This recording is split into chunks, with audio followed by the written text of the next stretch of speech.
Top 4 most wanted person sa Region 1 at HVI, arestado sa magkakahiwalay na operasyon sa Pangasinan. Arestado ang top 4 regional most wanted person o MWP at isang high-value individual o HVI sa magkakahiwalay na operasyon ng Police Regional Office 1 o Pro 1 sa lalawigan ng Pangasinan. Sa San Carlos City, na-aresto sa bisa ng warrant kaugnay ng kasong murder ang top 4 regional most wanted persons na isang helper at residente ng lungsod.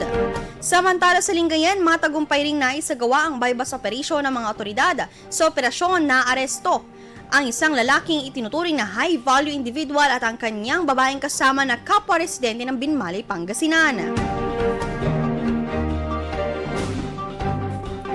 Nakumpiska sa mga suspect ang tinatayang 40 gramo na hinilang shabu na kung saan tinatayang standard drug price na 272,000 pesos. Nakalagay ang mga ito sa 5 heat sealed transparent plastic sachet. Kasalukuyang nasa kustudiyan na ng kanilang himpilan ng pulisya ang mga naaresto individual para sa dokumentasyon at kaukulang legal na proseso. IFM News. IFM News. IFM News.